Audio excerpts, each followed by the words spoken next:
मैं कई सालों से बांझ थी। सास मुझे ताने देती थी, कहती थी अपने बेटे की दूसरी शादी करवाऊंगी। एक रात घर में डाकू आ गए, नकदी और जेवर लेने के बाद जब जाने लगे तो मुझे देखकर उनकी नीयत खराब हो गई। उन चारों ने जाने से पहले मुझे ज्यादती का निशाना बनाया। एक माह बाद मेरी तबीयत खराब हुई तो डॉक्टर की बात सुनकर मेरी रूह फना हो गई, क्योंकि मैं चीखना चाह रही थी, लेकिन उनमें से एक शख्स ने मेरे मुंह पर हाथ रखकर मेरी चीख का गला घोंट दिया था। मैं अपने आप को बचाने की भरपूर कोशिश कर रही थी, लेकिन वो चार लोग थे और मैं एक थी।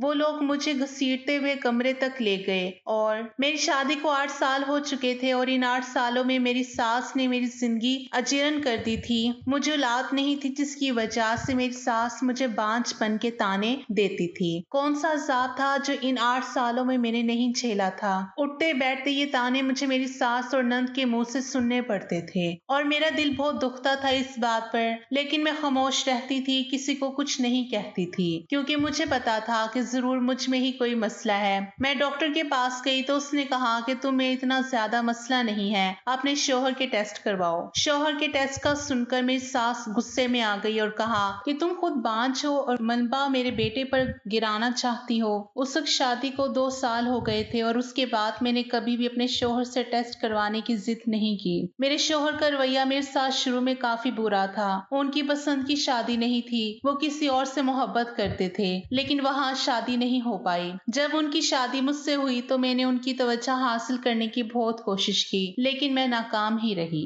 फिर जब 2 साल गुजर गए और हमें औलाद ना हुई तो वो और ज्यादा मुझसे बदसन हो गए। उसके बाद 6 साल मैंने तो बस बांझपन के ताने सुनते हुए गुजार दिए। जब हमारी शादी को 2 साल हुए थे तो डॉक्टर ने शोहर के टेस्ट करवाने का कहा था, लेकिन कोई ना माना। यहाँ तक कि मेरे शोहर ने भी गुस्सा किया तो मैं खामोश हो गई। मेरे शोहर ने कह दिया कि वो दूसरी शादी करेगा, तो मुझे बड़ी परेशानी हुई, क्योंकि मुझे पहले भी औलाद नहीं थी और सौतन तो बहुत बुरी मखलूक होती है। अपने इर्द गिर्द सौतन के मैंने इतने किस्से सुन रखे थे कि हर कोई मुझसे कहता था कि कभी भी अपने शोहर की दूसरी शादी ना करवाने देना, दूसरी औरत आकर तुम्हें घर से निकलवा देगी। लेकिन मैं दुनिया को बताना चाहती थी कि सौतन के बगैर भी मेरी इस घर में कोई हैसियत नहीं है। एक तो पहले ही मेरे शौहर की पसंद की शादी नहीं थी, ऊपर से मुझे औलाद नहीं हुई तो मेरी हैसियत एक नौकरानी से बढ़कर कुछ भी नहीं थी इस घर में। यूं मेरी शादी को जब 4 साल हो गए तो अचानक से मैंने अपने शौहर के रवैये में तब्दीली महसूस की। मेरा वो शौहर जो हर वक्त मुझे ताने देता रहता था, मुझसे नफरत करता था, मुझसे बात करने के लिए तैयार नहीं था, अचानक से वो मुझ पर मेहरबान हो गया। वो जब घर आता मेरे लिए खाने की कोई चीज जरूर लेके आता, कभी पकोड़े, समोसे तो कभी जलेबियां, फल और बर्गर वगैरह। शौहर के रवैये में ये तब्दीली देखकर तो मैं बहुत हैरान थी, लेकिन मुझे लगा कि शायद खुदा को मुझ पर रहम आ गया है, मेरी कोई दुआ कबूल हो गई है और कुछ नहीं। औलाद ना सही, सास और नंदों की नफरत के बावजूद मेरे खुदा ने मेरे लिए एक आसानी तो कर दी थी, यानी कि मेरे शोहर का रवैया मेरे साथ सही कर दिया। इतनी सारी मुश्किलात के बावजूद जिंदगी में एक आसानी तो मेरे लिए हो गई थी। जहाँ मुझे लोगों की इतनी सारी बातें सुनने में, इतनी सारी बातें दिन में सुनने को मिलती थी जिनसे मेरा दिल बहुत दुखता था, वहां पर मेरे शोहर के नरम रवैये से मेरा दिल खुश हो जाता था। वो मुझे शॉपिंग पर भी लेकर जाने लगा, हालांकि हमारी हैसियत इतनी ज्यादा नहीं थी कि हम आए दिन शॉपिंग पर चले जाते, लेकिन जैसे ही गर्मियां आती तो गर्मियों के कपड़े मुझे मेरा शोहर दिला देता था और इसी तरह सर्दियों के भी। मेरे जूते फट जाते तो वो मुझे नया जूता ला कर देते।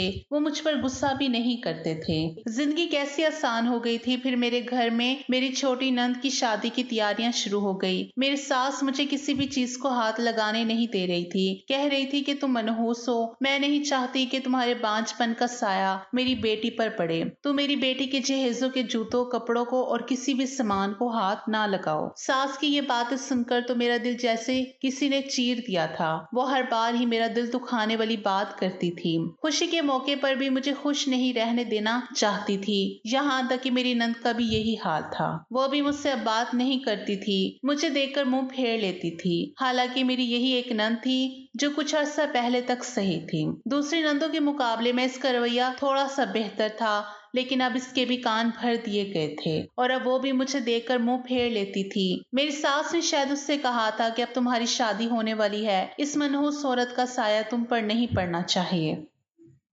मेरी सास ने मेरी नंद के लिए काफी ज़ेवरात बना कर रखे हुए थे। वो लोग ज़ेवरात को देख रहे थे तो मेरी नजर भी पड़ गई। बहुत ही प्यारे सेट थे और चूड़ियां तो बहुत ही प्यारी थी, जो कि सोने की थी। मुझे हमेशा से सोने की चीजों का बहुत शौक रहा था। शादी पर मेरे ससुराल की तरफ से मुझे जो भी ज़ेवरात दिए गए थे वो मेरी सास ने वापस ले लिए और अब वही ज़ेवरात मेरी नंद की अलमारी में मुझे मिले थे और मेरी सास सबको खोलकर दिखा रही थी कि उन्होंने अपनी बेटी के लिए ज़ेवरात बनाए हैं, हालांकि वो मेरे थे। अपनी शादी पर मिलने वाले ज़ेवरात को देखकर तो मेरा दिल खून के आंसू रोने लगा था। वो मेरे सुहाग की निशानी थी, इन पर मेरा हक था क्योंकि वो मेरे नाम पर लिए गए थे, लेकिन वो अब मेरे नहीं थे बल्कि किसी और के होने जा रहे थे। मैं अंदर कमरे में आकर बहुत रोने जैसी हो गई थी। मेरी आंखों में आंसू थे। मेरे शौहर कमरे में दाखिल हुए तो मैंने फौरन अपने आंसू छुपा लिए। मेरे शौहर ने मुझसे पूछा कि क्या बात है, तुम उदास लग रही हो, क्या तुम रो रही थी? मैंने उनसे कहा कि नहीं, ऐसी कोई बात नहीं है। फिर मेरे शौहर ने कहा कि तुम परेशान ना हो, मैं बिल्कुल भी दूसरी शादी नहीं करूंगा। मुझे अपनी गलती का एहसास हो गया है कि तुम भी एक इंसान हो।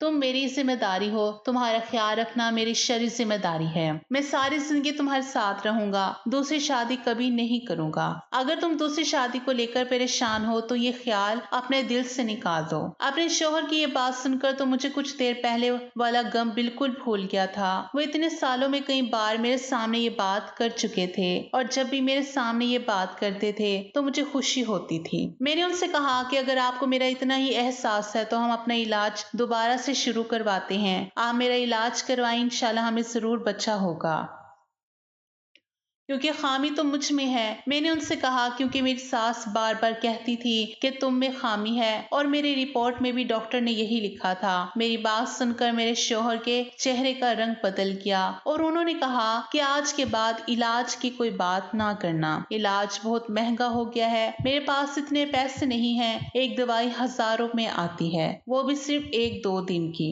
मैं अपने शौहर की बात सुनकर हैरान हो गई कि इलाज से बढ़कर तो पैसा नहीं होता। वो इलाज पर पैसा खर्च कर लेते तो हमें भी फायदा होता, हमें भी बच्चा होता। हम क्यों बच्चे के लिए तरसते रहें? अगर वो दूसरी शादी नहीं करना चाहते तो कम अज कम इलाज करवाएं, लेकिन वो तो अजीब ही थे, ना शादी करते थे ना इलाज।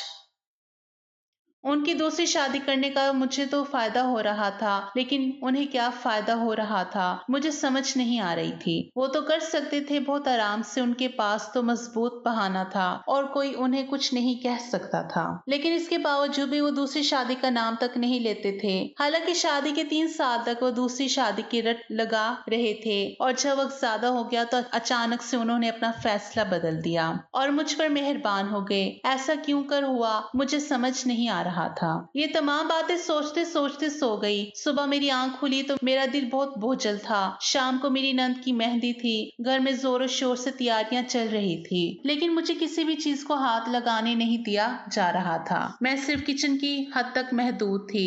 मैं वैसे ही काम कर रही थी जैसे घर की एक नुकरानी करती है। हर तरफ खुशी का समा था, लेकिन मेरा दिल खुश नहीं था। जब मेहंदी लगाने की रस्म आई तो एक औरत ने मुझे बुलाया और कहा कि दुल्हन को मेहंदी लगाओ, तुम दुल्हन की भाभी हो। ये बात सुनकर मेरी सास आपे से बाहर हो गई और उस औरत से लड़ाई शुरू कर दी और कहा कि क्या तुम्हें नहीं मालूम कि ये लड़की बांझ है?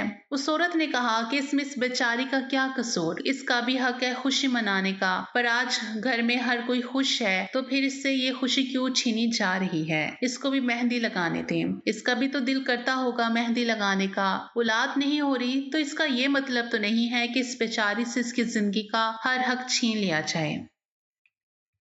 बांझ औरत भी अल्लाह की मखलूक होती है, अफसोस है आपकी सोच पर। वो औरत जो भी थी मेरी सास को उसके मुंह पर बातें सुनाकर चली गई। वो औरत अपनी बात खत्म करके चली गई, पता नहीं कौन थी। मैंने उससे पहले कभी नहीं देखा था, लेकिन मेरी सास ने उस औरत का गुस्सा मुझ पर निकाला और सबके सामने मेरी बहुत बेइज्जती की। मुझे कहा कि एक तो तुम बंजर जमीन हो और जो मेरे बेटे को आबाद नहीं होने देती, ऊपर से तुमने इस पर इस किस्म के तावीज कर रखे हैं कि मेरा बेटा दूसरी शादी के नाम से ही घबरा जाता है। मैंने उसके लिए बहुत सारी लड़कियां पसंद कर रखी हैं जो कवारी है और ऊंचे घर वाली है। मेरा बेटा बहुत खूबसूरत है, तुम तो उसके लायक भी नहीं हो। मैंने हमेशा बांझ औरतों को देखा है, उनकी शक्ल ही कुदरत बिगाड़ देती है। तुम्हारी शक्ल भी बिगड़ गई है, लेकिन मैं आज सबके सामने ये वादा कर रही हूँ कि 1 महीने के अंदर अगर मैंने अपने बेटे की दूसरी शादी नहीं करवाई तो मैं अपना नाम बदल लूंगी। मेरे साथ जितना बुरा बोल सकती थी बोल रही थी और सबके सामने बोल रही थी। मुझे तो 2 गज में भी मुयस्सर ना थी कि मैं अपना वजूद वहां पर छुपा सकूं। मैंने अपने आप को कमरे में बंद कर दिया और रोना शुरू कर दिया। मेरी सास और नंदों ने मेरी जिंदगी अजीरन कर रखी थी, लेकिन आज तो हद हो गई थी। मैं कहती थी कि आखिर कुदरत ने मुझे बांझ क्यों बनाया है। मैं बदसूरत नहीं थी, अच्छी खासी खूबसूरत थी, लेकिन मेरी सास को मुझ में हर खामी नजर आती थी। वो मेरी खूबी को भी खामी में बदल देती थी। मैं रोते रोते सो गई। 1 हफ्ते बाद शादी थी। अभी कोई मेहमान दूर दराज वाले नहीं आए थे। उन्होंने शादी वाले दिन ही आना था। घर में सिर्फ मेरी सास, मेरी नंदे जो अपने ससुराल से यहाँ रहने के लिए आई हुई थी काफी दिनों से शादी की वजह से, और मेरे शोहर और देवर ही थे। खाना बनाने के बाद घर के सब मर्द बाहर चहलकदमी करने के लिए चले गए। अब घर में सिर्फ हम औरतें ही थी कि अचानक से घर में 4 अफराद जो कि निकाब किए हुए थे दाखिल हुए और हमसे कहा कि जितना और नकदी और सेवर है शादी वाले सब हमें दे दो। मेरी सास बहस करने लगी इनसे कि मैं अपनी बेटी का जेवर नहीं दूंगी, मैंने इसकी शादी के लिए बनवाया था। तो उन्होंने कहा कि अपनी जान प्यारी है तो दे दो, वरना हम तुम सबको जान से मारकर चले जाएंगे। मेरी बड़ी नंद ने अपनी माँ से कहा कि बहस का वक्त नहीं है, जो मांग रहे हैं इन्हें दे दो। और यूं वो सारा जेवर उठाकर भागने लगे कि इनमें से अचानक एक की नजर मुझ पर पड़ गई और एक ने दूसरे को इशारा किया। मैं किचन में बंद हो रही थी तो वो मुझे नहीं देख सके, लेकिन अचानक जाते हुए उन्होंने मुझे देख लिया और फिर आपस में कुछ बोलकर मुझे वहीं से घसीटकर कमरे में लेकर जाने लगे। मेरे लिए ये क्यामत का मंजर था। वो 4 डाकू थे, असलाह भी थे और बहुत ताकतवर भी, और उन्होंने मेरे मुंह पर हाथ रखकर मेरी चीख दबाई और मेरी सास और नंदे मुझे छुड़ाने की कोशिश कर रही थी। मेरी सास ने अपनी बेटियों से कहा कि तुम लोग यहाँ से भाग जाओ, मैं इनसे निपट लूंगी। मेरी नंद जो दुल्हन बनने वाली थी वो तो कमरे में पहले से ही बंद थी। बाकी मेरी 3 नंदे थी जिनकी उम्र ज्यादा थी और वो काफी मोटी थी। उन चारों को उनमें से कोई भी पसंद नहीं आई थी। मुझ पर नजर पड़ी, शायद मैं उन्हें उनके मुताबिक लगी थी। मेरी नंद ने अपनी छोटी बहन के कमरे में चली गई और मेरी सास ने एड़ी चोटी का जोर लगाया मुझे छुड़ाने के लिए। इन्हीं में से एक ने मेरी सास ससुर पर कुछ दे मारा और उनके सर से खून रसने लगा। मेरी सास जमीन पर बैठी चली गई अपना सर पकड़कर और कह रही थी कि खुदा के वास्ते तुम लोगों को इस घर से जो ले जाना है ले जाओ, लेकिन हमारी इज्जत पर हमला ना करो। यकीनन मेरी सास को मुझसे किसी किस्म की कोई हमदर्दी नहीं, लेकिन उन्हें शायद अपने बेटे की इज्जत की फिक्र थी कि मोहल्ले में बात फैल गई कि उनकी बहू के साथ ज्यादती हुई है तो वो जमाने को क्या मुंह दिखाएंगी। मुझे हर रास्ता बंद नजर आ रहा था। मैं दुआएं कर रही थी कि मेरे शोहर और देवर जल्द ही घर आ जाए, लेकिन उन्होंने बहुत देर कर दी। वो चारों मुझे घसीटते हुए कमरे में लेकर गए और जितना बुरा मेरे साथ कर सकते थे उन्होंने किया। मुझे ज्यादती का निशाना बनाने के बाद वो लोग वहां से भाग गए। फिर मेरी नंद ने सबको फोन करके बुलाया तो सब घर आ गए। मेरी सास फौरन से मेरे पास आई और कहा, खबरदार जो तुमने इस वाकये का जिक्र किसी से भी किया, अपने शोहर से भी ना करना। जो हुआ सो हुआ, इसे भूल जाओ। हमारे खानदान की इज्जत का सवाल है। अगर बाहर लोगों को ये बात मालूम हो गई तो मेरा बेटा किसी को मुंह दिखाने के काबिल नहीं रहेगा। मुझ पर तो क्यामत गुजरी थी। मुझे तो सास की कोई बात ना सुनाई दे रही थी ना समझ आ रही थी। मेरे साथ जो हुआ था वो मेरा दिल चीरने के लिए काफी था। मुझे ऐसा महसूस हो रहा था कि किसी ने मेरा कलेजा बाहर निकाल दिया हो। मुझ पर क्या गुजर रही थी सास को इससे कोई सरोकार नहीं। अपनी फिक्र थी कि उनका बेटा जमाने में किसी को मुंह दिखाने के काबिल नहीं रहेगा। एक औरत होकर वो एक औरत का दर्द नहीं समझ रही थी कि कैसी सियाह मौत मुझे मिली थी। यूं मैंने और मेरी सास नंदों ने इस बात को राज रखा पूरे 1 महीने तक कि घर में डाकू आए थे और जेवर लेकर चले गए। शायद किसी ने चुगली लगाई थी कि इस घर में बहुत सारा जेवर पड़ा हुआ है जहेज का। मेरे साथ जो हर आने जाने वाली औरत को जेवरात दिखा रही थी, अपनी शोबाजी के लिए इनमें से ही किसी ने बात आगे पहुंचाई थी और मामला यहाँ तक आ गया। मैं तो जिंदा लाश बनकर रह गई थी। मुझे बुखार हो गया। मेरे शोहर ने मेरा ख्याल रखने की पूरी कोशिश की। इसके बाद मेरी नंद की शादी हो गई, लेकिन घर में उस दौरान सबको जैसे सांप सूंघ गया था। सबकी खुशी मिट्टी में मिल गई थी और इसका इंसान भी सास ने मुझ पर लगा दिया कि मैंने इनकी खुशियों को नजर लगाई है। मेरे अंदर तो जिंदा रहने की ख्वाहिश ही खत्म हो गई थी। मेरे जिस्म पर काफी निशानात बन गए थे और मैं अपने शोहर से इन निशानात को छुपाती फिर रही थी। इन जालिमों ने जिस कदर बेदर्दी से मुझे दागा था वो सब वासे था, लेकिन इन निशानात को शोहर के अलावा कोई भी नहीं देख सकता था। मैं जितना छुपाने की कोशिश कर सकती थी कर रही थी। जो हादसा गुजरा था वो हमारे जहनों से निकल ही नहीं रहा था। मेरी सास बार बार मेरे कान में आकर सरगोशी करती थी कि अब तुम गंदी हो गई हो, गलीस हो गई हो, मैं किसी तरह भी तुम्हें इस घर से निकलवा कर रहूंगी। लेकिन मुझे मेरे शोहर का सहारा था, इसलिए मेरी सास का बस नहीं चल रहा था कि वो मुझे धक्के देकर घर से निकलवा दे।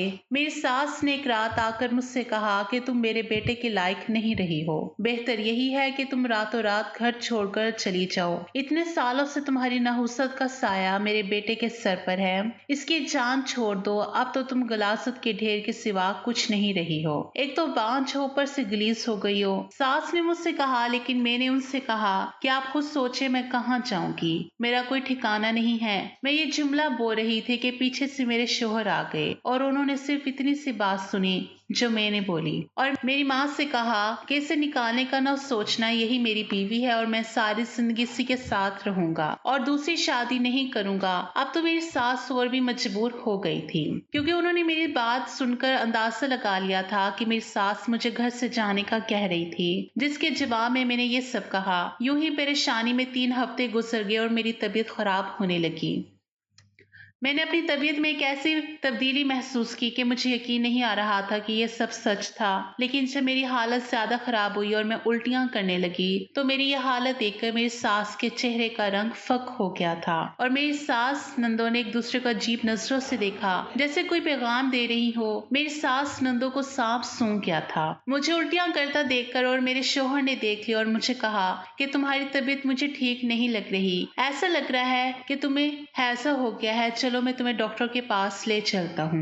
मेरे शोहर मुझे डॉक्टर के पास लेकर गए तो डॉक्टर ने ऐसी खबर सुनाई कि मेरे पैरों तले से जमीन सरक गई। बज़ाहिर तो वो खुशी की खबर थी, लेकिन मेरे लिए नहीं थी। मेरे शोहर का रंग भी सुनकर फक हो गया और तो और वो भी नॉर्मल हो गए और मुझे खुशी से गले लगा लिया और घर ले आए और रास्ते में मिठाई भी ली। घर आकर सब घर वालों का इकट्ठा और कहा, आज मैं आप सबको एक बहुत बड़ी खुशखबरी सुनाने वाला हूँ कि मैं बाप बनने वाला हूँ। ये खबर सुनकर तो मेरी सास और नंदों के सरों पर आसमान गिर गया था।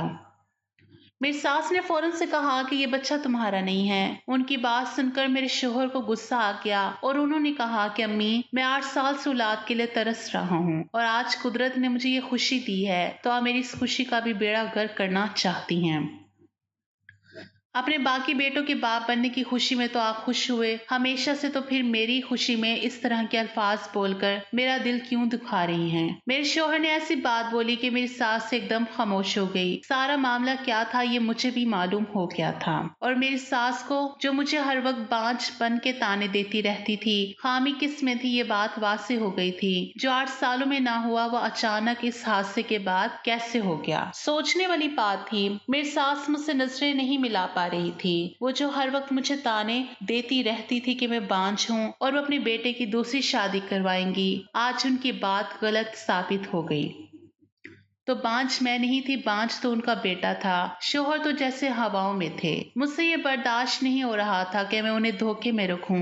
मैंने सोचा कि मैं उन्हें सारी हकीकत बता दूंगी, लेकिन मेरी सास ने कहा कि अपने शोहर से कुछ मत कहना, जो हुआ सो हुआ, अब इस बच्चे को रख लो। मेरा बेटा तो वैसे ही बांझ निकला है, बस जमाना ये समझ रहा है कि ये मेरे बेटे का ही खून है, इन्हें समझने दो। कुछ चीजों को राज रखने में ही हमारी भलाई है। मेरी सास मुझसे ये बातें कह रही थी तो मेरे शोहर ने सुन लिया। वो न जाने अचानक से कैसे आ गए। हम दोनों से कोई बात किए बगैर वो कमरे में चले गए। मैं उनके पीछे गई और उनसे कहा कि मुझे माफ कर दें।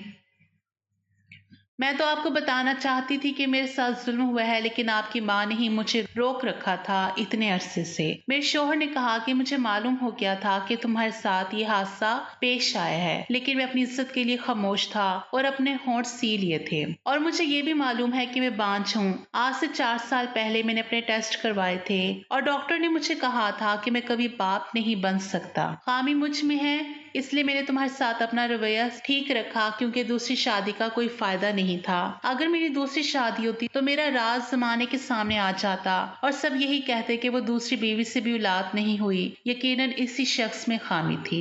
लेकिन न जाने क्यों मुझे लग रहा है कि ये बच्चा मेरा ही है, क्योंकि पिछले 3 महीने से मैं एक हकीम से दवाई ले रहा था और उसने मुझे कहा था कि शर्ती औलाद होगी 3 महीने के अंदर। मेरे शोहर अजीब अंदाज में बोल रहे थे, जैसे कि उन्हें यकीन हो कि ये बच्चा उनका है, लेकिन वो खुद भी सोच रहे थे कि आखिर मामला क्या है। तो मैंने उनसे कहा कि हम इस बच्चे का डीएनए टेस्ट करवा लेते हैं, सारी हकीकत सामने आ जाएगी। ये सारा अरसा हमने इसी सोच में गुजार दिया। जब बच्चा पैदा हुआ और उसका डीएनए टेस्ट हुआ तो वो मेरे शोहर का ही था। हकीम की दवाइयों ने असर कर दिया था। मैं इस हादसे को बुरा ख्वाब समझकर भूल गई और अपनी सास को सारी बात बता दी। अब मेरा दिल भी मुतमईन था कि मेरी गोद में मेरे शोहर का बच्चा है और मेरा शोहर भी खुश था। मेरी सास भी मुतमईन हो गई थी डीएनए टेस्ट की रिपोर्ट देखकर, लेकिन फिर उन्होंने मेरे शोहर से कहा कि इसके साथ इतना बड़ा हादसा हो चुका है, ये गलीस हो गई है, इसे निकालो, फिर बच्चा हम रख लेते हैं। मेरे शोहर ने कहा कि इस औरत ने इतने साल मेरी पर्दा पोशी की है, तो क्या मैं इसकी पर्दा पोशी नहीं कर सकता हूँ? मेरे शोहर की बात सुनकर मेरी आंखों में आंसू आ गए थे। अब हमारी जिंदगी मुकम्मल थी। जो हादसा हुआ था वो नाकाबिले फरामोश था, लेकिन ये दुनिया फानी है और हम सबको छोड़ के जानी है। यहाँ पर हर किसी को मुकम्मल जहां नहीं मिलता, हर किसी की जिंदगी परफेक्ट नहीं होती। बहुत सारे लोगों को बहुत सारे हादसा से गुजरना पड़ता है।